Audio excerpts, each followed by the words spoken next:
Here's Alex Traiman in Washington, D.C. Alex, good morning, buddy. How are you? Good morning, Sid. How are you? I'm doing great. So you're in D.C. I mean, we talk often. Every time we talk, you're in Jerusalem. You are MrJNS.org. And you may not know this yet. I think I told you. But we've already made our trip to Israel. We're going to be there for the one-year commemoration, October the 7th through Yom Kippur. I'm going to be there from October 5th through the 13th. So the week of October 7th, starting that Monday, I need your studios again, okay? You can have my studios, and you can come to my synagogue for Yom Kippur. That's good. That's a deal. We're going to do that, me, Justin, and the whole crew. But you're in D.C. today because Bibi is going to speak today. And how did you feel when your prime minister, like him or hate him, there's a lot of people on both sides, just like Trump, when your prime minister shows up in the United States on Monday and there's not one member of this Democrat administration there to greet him? How disgraceful was that? I think you can understand it. If Biden's not there, he has COVID, whatever the deal is, Kamala Harris, whatever the deal is. But Anthony Blinken is the top diplomat of the United States as a Secretary of State. He's met Bibi many times in Israel, and you would have expected that at least he would have shown up at the airport to welcome Netanyahu. I think the message that was intended to be delivered was delivered. But I think what's going on here is more of a display of the incompetence. I don't know how you call it. I mean, it's a crap show here in terms of the leadership, and everybody knows that right now. And I actually think that Netanyahu, who's an established statesman, is coming in to demonstrate, what a real statesman looks like.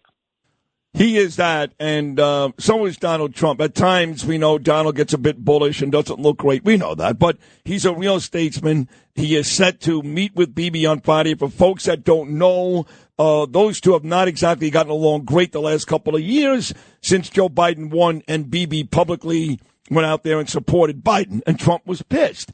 But they're going to get together Friday at Mar-a-Lago. And I'm not sure if you saw this, Alex, but at the convention where I was last week in Milwaukee, Donald Trump actually addressed the hostage situation and what's going on in Israel. And if you want to hear what a real leader sounds like, Lewis, Donald Trump, cut number 21. And the entire world, I tell you this, we want our hostages back.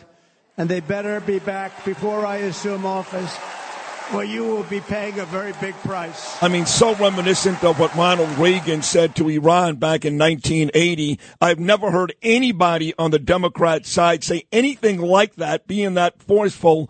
They talk about the hostages and kind of, to complete a sentence. But how about that, the stark contrast between the way the Democrats talk and Donald Trump right there last Thursday night? And that's exactly what Netanyahu has been saying the whole time. So the only way you're going to get the hostages back is to apply maximum pressure on Hamas. They have to know that they're going to lose. That's the only way that you're going to get the hostages back. I think that Trump understands the region. He's got it in his gut. He understood who to support, who to defund, and how to make peace when everybody in the State Department for the last 30 years plus, keeps banging their heads against the wall, trying to tear Israel into pieces to make a Palestinian state and to fund the greatest sponsor of terror in the Middle East and the whole world, for that matter, which is the Islamic Republic of Iran. Yeah, I was watching, this is Alex Traiman, JNS.org, usually calls us from Jerusalem, but he's in D.C. today for Bibi. Catherine Clark is the House Minority Whip. And she was on ABC TV yesterday, and they said, what do you want to see from Bibi tomorrow? And she said, well, I want to see Bibi, talk about a ceasefire. I'm bringing the hostages home. I'm ending the war. All the Democrat talking points that we've heard for months. What she didn't say was, we want to hear from Bibi how he's going to win, how he's going to make sure the only democracy in the Middle East is around in 100 years. But they don't say that. I mean, you've heard all the talk from these Democrats leading up to this address. What are your thoughts? Well, the first thought is that Netanyahu doesn't hold the hostages. The hostages are being held by Hamas in the Gaza Strip. Everybody has rallied around the slogan called "Bring Them Home" on the Israeli government, but the real slogan should be "Let Them Go," which is Hamas needs to let them go. You know, the Democratic establishment, they have their talking points. I think Netanyahu is going to surprise a lot of people today. I think that he's going to talk about his vision for the day after the war in Gaza, what that looks like, and I think he's going to talk about a new approach. Well, let me stop you right there. Let me stop you right there because that has been the main sticking point. We've heard Blinken and these people say a million times, what does it look like the day after? So if you think he's going to talk about that, do you have any gut feeling on how he's going to approach it, what he's going to say? Well, first of all, I think he might disappoint some people because he's going to say that Israel is the only power that is going to be able to maintain Israeli security and is going to have to be able to move in and out. And I think he's going to talk about a wider regional approach where he works with other actors, including the United Arab Emirates, Bahrain, maybe even Saudi Arabia, to create some kind of provisional government. But I think that he's going to be quite insistent, that Hamas not be part of any future leadership in the Gaza Strip, and also that the Palestinian Authority not be the ones that are charged with taking over the Gaza Strip, because as we saw just this past week, the Palestinian Authority has pledged over and over again that if they go into Gaza, they're going to form a unity government together with Hamas. You know, Alex, I went to an event last Thursday, the afternoon of the night where Trump spoke in Milwaukee. I know you know my cousin, your very good friends, Norm Coleman, my first cousin, and he heads the RJC, the Republican Jewish Coalition.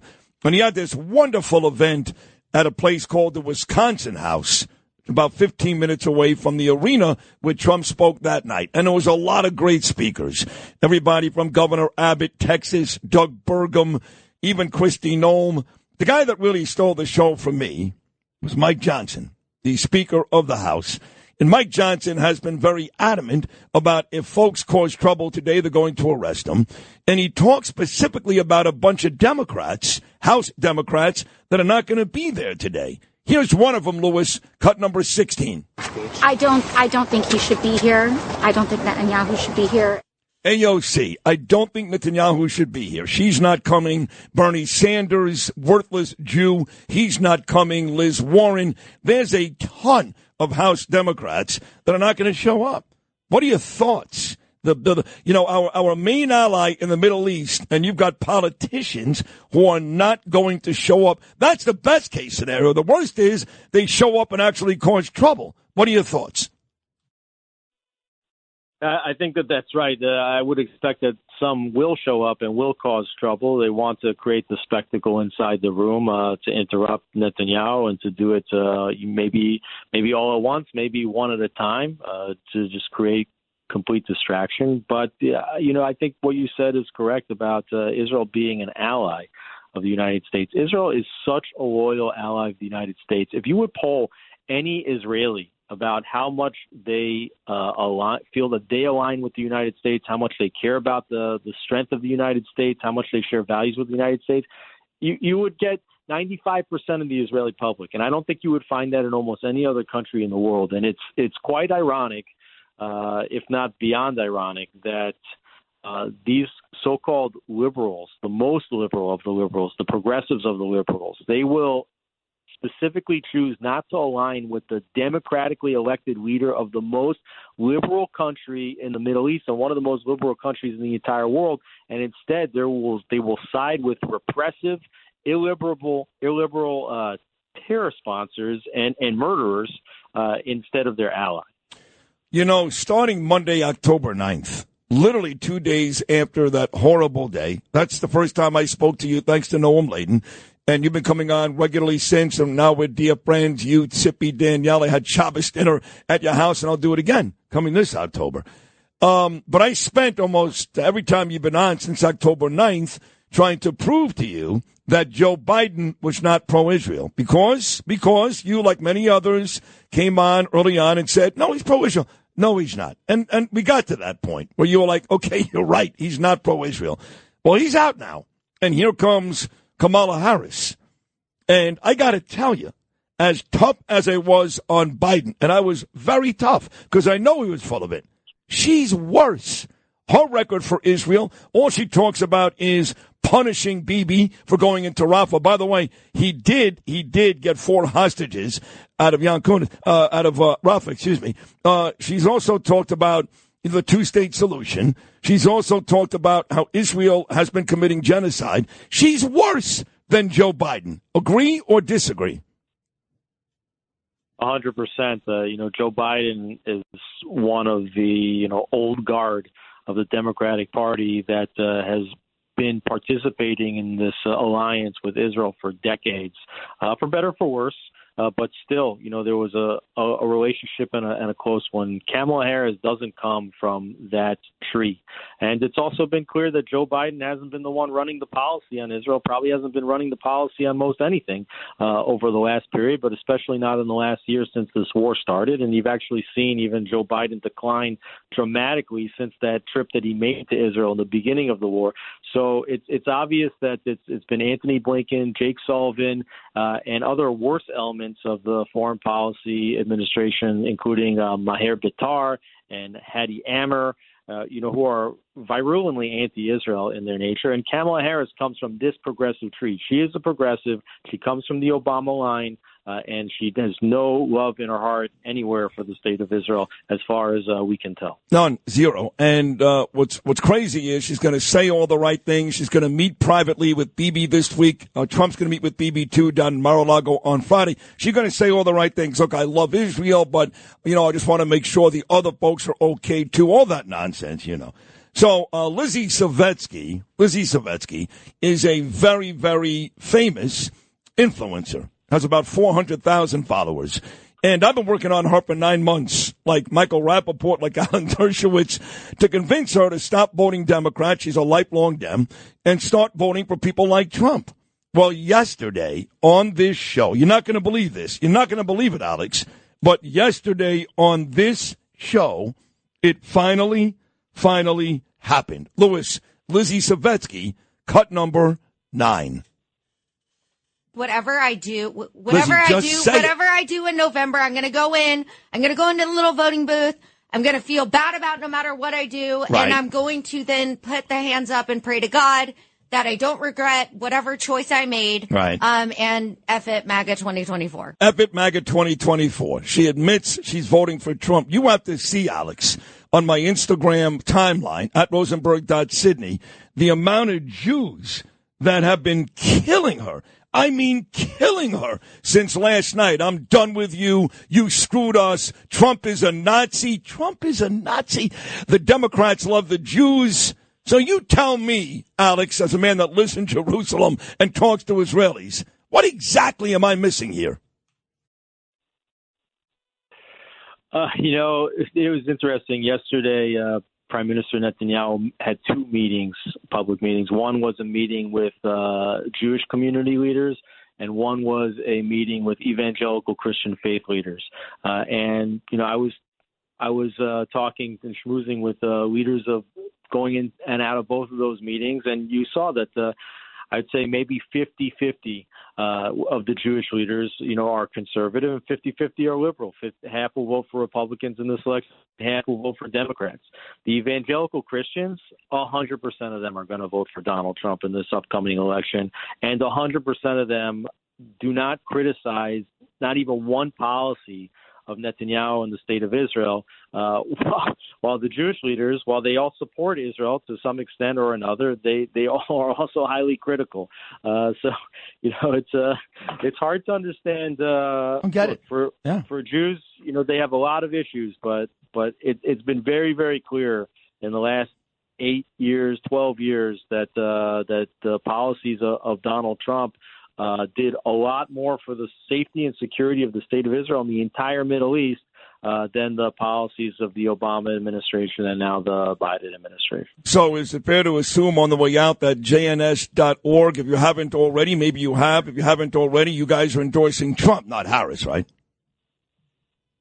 Well, JNS.org is a 501c3 nonprofit organization that relies on donations from philanthropists and readers and foundations, and by law is not allowed to endorse any candidate or policy. But we do we do try to report the best as we can on what has happened to date and, what's our analysis on what could be in the future. But it really is up to people to make their own decisions. I hope that we give people the facts and the analysis they need to make smart decisions. Last one, 30 seconds. Where exactly will you be in the House today? And if you want to stick around tonight, I'll make sure that the Esposito and Lawler and all these guys take you to the Capitol Grill in D.C. How about that?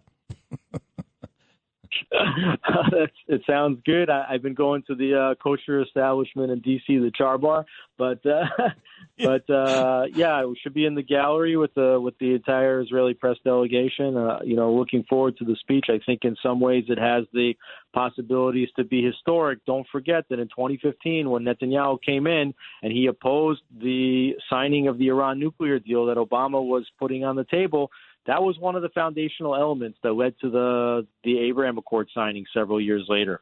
Leaders of those countries picked up the phone and called Netanyahu and his advisors the moment after that speech was done, and they understood that something special had happened that day, and hopefully something special will happen today as well. Awesome. Well, I wish I was there, but the last time I was there, they threw me out. I don't think you'll be thrown out today, so I don't think so. I mean, I can't see the guy that's speaking is on our team, so you should be fine. Well, thank you for hopping on this morning.